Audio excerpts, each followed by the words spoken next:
श्रीगुरुभ्यो नमः। सृष्टिस्थित्यप्ययेह नियतिदृशितमो बन्धमोक्षाश्च यस्मात् अस्य श्रीब्रह्मरुद्रप्रभृतिसुरनरद्वीषशत्रुवात्मकस्य विष्णोर्व्यस्ता समस्ता सकलगुणनिधिः सर्वदोषव्यपेतः पूर्णानन्दो व्ययो यो गुरुरपि परमः चिन्तयेतं महान्तम्। जन्माद्यस्य यतोन्मयादितरतश्चार्थेष्वभिज्ञस्वराट् तेने ब्रह्महृदाय आदिकवये मुह्यन्ति यं सूरयः तेजो वारिमृदां यथा विनिमयो यत्र त्रिसर्गो मृषा धाम्ना स्वेन सदा निरस्तकुहकं सत्यं परं धीमहि। नारायणं नमस्कृत्य नरं चैव नरोत्तमं देवीं सरस्वतीं व्यासं ततो जयमुदीरयेत्। कृष्णाय वासुदेवाय हरे परमात्मने प्रणतः क्लेशनाशाय ಗೋವಿಂದಾಯ ನಮೋ ನಮಃ. ಶ್ರೀ ಗುರುಭ್ಯೋ ನಮಃ. ಹಿಂದೆ ನೋಡಿದಂತೆ ಬ್ರಹ್ಮದೇವರು ವರಾಹರೂಪಿ ಪರಮಾತ್ಮನನ್ನ ಪ್ರಾರ್ಥನೆ ಮಾಡ್ತಾ ಇದ್ರು.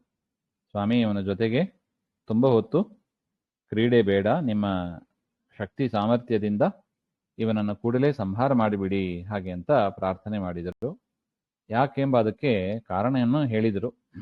ಇಲ್ಲೂ ಹೇಳ್ತಾರೆ, ಏಷಾ ಘೋರತಮಾ ಸಂಧ್ಯಾ ಲೋಕ ಶಂಭಟ್ಕರಿ ಪ್ರಭೋ ಉಪಸರ್ಪತಿ ಸರ್ವಾತ್ಮನ್ ಸುರಾಣಾಂ ಜಯಮಾವಹ.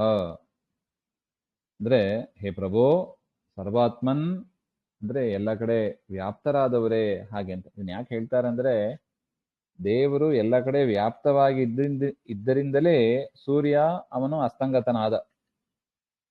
ಪರಮಾತ್ಮನ ಪ್ರೇರಣೆಯಿಂದಲೇ ಸೂರ್ಯ ಅಸ್ತಂಗತನಾದ. ಅದರಿಂದ ಬ್ರಹ್ಮದೇವರು ಹೇಳ್ತಾರೆ, ಸಂಧ್ಯಾಕಾಲ ಆಗ್ತಾ ಇದೆ, ಅದರಿಂದ ಇದು ಘೋರವಾದ ಕಾಲ, ಇದನ್ನ ಈ ಸಂದರ್ಭದಲ್ಲಿ ಅವರ ಬಲ ಜಾಸ್ತಿ ಆಗ್ತದೆ, ಅಸುರರ ಬಲ ಜಾಸ್ತಿ ಆಗ್ತದೆ, ಅದರಿಂದ ಕೂಡಲೇ ಇವನನ್ನ ಸಂಹಾರ ಮಾಡಿಬಿಡಿ ಹಾಗೆ ಅಂತ. ಅಲ್ಲ, ಇದು ಪರಮಾತ್ಮನಿಗೆ ಗೊತ್ತಿಲ್ಲವಾ ಹಾಗೆ ಅಂದ್ರೆ, ಅದಕ್ಕೆ ಬ್ರಹ್ಮದೇವರು ಹೇಳಿದರು, ಸ್ವಾಮಿ ನೀವು ಪ್ರಭು ಮತ್ತು ಸರ್ವವ್ಯಾಪಿನ್ ಸರ್ವಾತ್ಮನ್ ಅಂತ ಅರ್ಥ. ಸರ್ವಾತ್ಮನ್ ಅಂದ್ರೆ ಎಲ್ಲ ಕಡೆ ವ್ಯಾಪ್ತರಾದವರು. ನೀವು ಕಾಲದಲ್ಲೂ ವ್ಯಾಪ್ತರಾಗಿ ಇದ್ದದ್ದಿಂದಲೇ ಸೂರ್ಯ ಉದಯ ಆಗೋದು, ಸೂರ್ಯ ಅಸ್ತ ಆಗೋದು, ಸಂಧ್ಯಾಕಾಲ ಬರೋದು ಎಲ್ಲವೂ ನಡೀತದೆ. ಅದರಿಂದ ನಿಮಗೆ ಗೊತ್ತಿಲ್ಲ ಅಂತ ಇಲ್ಲ. ಆದರೂ ಮತ್ತೆ ಯಾಕೆ ಪ್ರಾರ್ಥನೆ ಮಾಡಿದಿರಿ ಹಾಗೆಂದ್ರೆ, ನಮ್ದು ಕರ್ತವ್ಯ ಎಂಬ ಒಂದು ದೃಷ್ಟಿಯಿಂದ ನಾವು ಈ ಪ್ರಾರ್ಥನೆಯನ್ನ ಮಾಡ್ತಾ ಇದ್ದೀವಿ ಹಾಗೆಂಬ ಅಭಿಪ್ರಾಯ ಇದೆ. ಅದರಿಂದ ದೇವರಿಗೆ ತಿಳಿದಿಲ್ಲ, ಬ್ರಹ್ಮದೇವರೇನೋ ನೆನಪು ಮಾಡಿದ್ರು ಹಾಗೆಂದ ನಾವು ಸರ್ವಥಾ ತಿಳಿಯಬಾರ್ದು.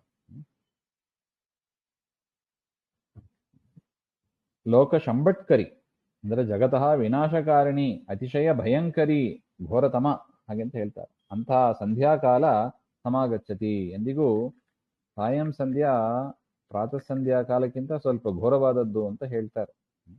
ಇದರಿಂದ ಸಂಧ್ಯಾಕಾಲದಲ್ಲಿ ವಿಶೇಷವಾಗಿ ಪರಮಾತ್ಮನ ಚಿಂತನೆ, ಗಾಯತ್ರಿ ಜಪ ಇತ್ಯಾದಿಗಳನ್ನ ಮಾಡ್ತಾ ಇರಬೇಕು ಹಾಗೆ ಅಂತ. ಅತಿ ಭಯಂಕರವಾದ ಸಂಧ್ಯಾಕಾಲ ಬರ್ಲಿಕ್ಕಿದೆ.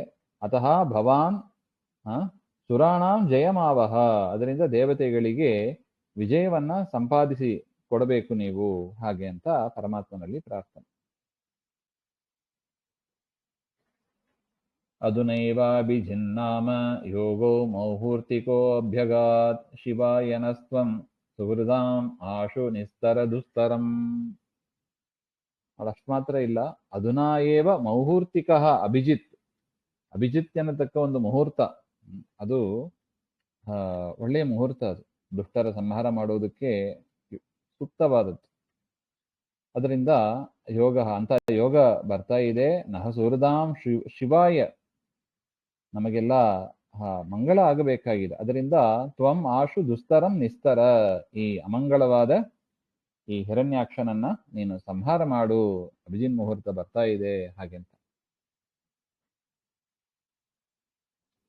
ದಿಷ್ಟ್ಯಾ ತ್ವಾ ವಿಹಿತಂ ಮೃತ್ಯುಮಯಮಾಸೀದತ ಮೃತ್ಯುಂ ಅಯಮಾಸೀದಿತ ಸ್ವಯಂ ವಿಕ್ರಮ್ಯೇನಂ ಮೃಧೇ ಹತ್ವಾ ಲೋಕಾನಾಧೇಹಿ ಶರ್ಮಣಿ.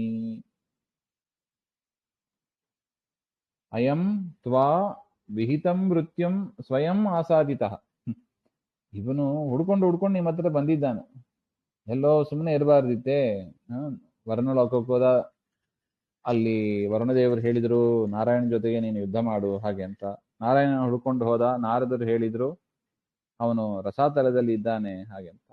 ಅಲ್ಲಿ ರಸಾತಲಕ್ಕೆ ಬಂದ ಹಿರಣ್ಯಾಕ್ಷ. ಪರಮಾತ್ಮ ಎಲ್ಲಿದ್ದನೋ ತಾನೇ ಹುಡ್ಕೊಂಡು ಬಂದ. ಅದನ್ನೇ ಬ್ರಹ್ಮದೇವರು ಹೇಳ್ತಾ ಇದ್ದಾರೆ, ಅಯಂ ತ್ವಾ ವಿಹಿತಂ ಮೃತ್ಯುಂ ಸ್ವಯಂ ಆಸಾದಿತ. ತಾನು ಮರಣ ಹೊಂದುತ್ತೇನೆ ಅಂತ ತಿಳ್ಕೊಂಡು ಇವನು ಬಂದಿದ್ದಾನೋ ಏನೋ ಹಾಗೆ ಅಂತ. ಅದರಿಂದ ದೃಷ್ಟ್ಯಾ ಏನಂ ಮೃಧೆ ವಿಕ್ರಮ್ಯ ಹತ್ವಾ ಲೋಕಾನ್ ಶರ್ಮಣಿ ಆಧೇಹಿ. ಅದರಿಂದ ಸ್ವಾಮಿ, ಅಸ್ತಿತ್ವಯ ನಿರೂಪಿತಂ ಮೃತ್ಯುಂ ಪ್ರಾಪ್ತಂ. ನೀವು ಕೂಡ ಇವನಿಗೆ ಅನುಗ್ರಹವನ್ನು ಮಾಡಿದ್ದೀರಾ. ಒಳಗಿರುವ ಆ ವಿಜಯನಿಗೆ ನೀವು ಕೂಡ ಅನುಗ್ರಹ ಮಾಡಿದ್ದೀರಾ, ನಾನೇ ಬಂದು ಸಂಹಾರ ಮಾಡ್ತೇನೆ ಹಾಗೆ ಅಂತ.